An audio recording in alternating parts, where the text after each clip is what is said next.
Bonjour à tous, dernier épisode de Demain nous appartient.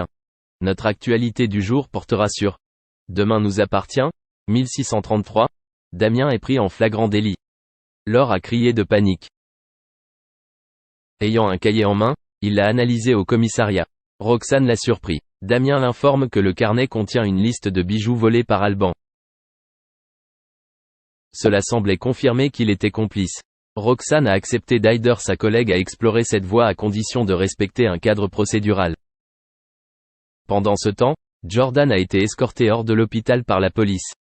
Dans le couloir, il rencontra sa mère. Grâce à l'insistance de Marianne, Audrey a tenu un instant son fils dans ses bras et lui a promis qu'il se rétablirait. De retour à la prison, Jordan a trouvé son compagnon de cellule en train de jouer aux cartes avec lui. Au commissariat, Roxane confirme à Damien que Alban et Laure sont complices. Elle a décodé la liste du carnet en trouvant le code de la carte de crédit du patient à l'hôpital. De manière générale, Alban et Laure ciblent des personnages plus âgés, vulnérables et isolés. Mais cela ne suffit pas à exonérer la Jordanie. Roxane veut convaincre l'une des victimes de porter plainte contre Laure pour obtenir une lettre d'interrogatoire. De son côté, Damien remettra le cahier là où il l'a trouvé. Grâce à ses recherches, Roxane finit par entrer en contact avec la famille de Kovac. Le soir, elle retrouve John et Bastien au Spoon.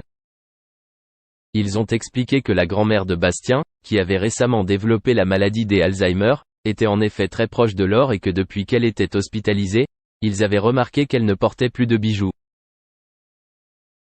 Bastien possède également un selfie de Laure et de sa grand-mère qu'il montre à Roxane. De son côté, Damien est rentré discrètement chez Laure pour remettre le carnet au bon endroit. Mais il est pris en flagrant délit par Laure, qui vient de rentrer chez elle. Merci d'avoir regardé et à la prochaine vidéo. N'oubliez pas de vous abonner à notre chaîne. En attendant, dites-nous ce que vous en pensez dans la section commentaires ci-dessous. C'est ça.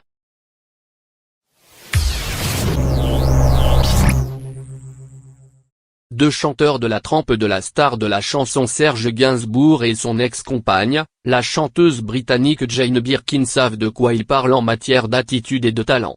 En effet, même si leur regard est faussé parce que Charlotte est leur fille, les deux chanteurs décèlent en elle une talent qui peut faire d'elle une chanteuse de renom. Et ils ne se sont pas trompés tant Charlotte Gainsbourg excelle autant en chant qu'en comédie et connaît depuis sa tendre enfance un beau succès. Poussée par sa mère, alors en tournage en 1984, pour La Pirate de Jacques Doyon, Charlotte passe le casting pour paroles et musique d'Eli Chouraki. À seulement 13 ans, elle obtient son premier rôle. Mais c'est avec L'Effronté de Claude Millet qu'elle est reconnue par ses pairs. Sa performance est récompensée par le César du meilleur espoir féminin en 1986. Ce talent, Serge Gainsbourg veut en profiter. Il écrit alors Charlotte Forever, l'histoire du quotidien d'un père alcoolique et de sa fille de 15 ans.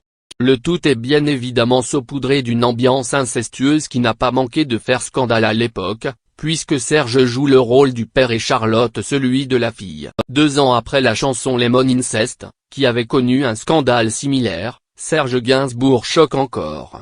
Si Serge Gainsbourg est considéré comme un génie, il est à cette époque rongé par ses addictions. Par conséquent, il est quotidiennement ivre sur le plateau. De quoi mettre Charlotte Gainsbourg dans l'embarras, elle qui est témoin du comportement pour le moins étrange de son père. 30 ans après le tournage, elle s'en rappelle à l'occasion d'une interview. Il me faisait aller trop loin, faire des choses qui me gênaient. C'était difficile. Je faisais la tête sur les couvertures de journaux, je ne voulais faire aucun effet.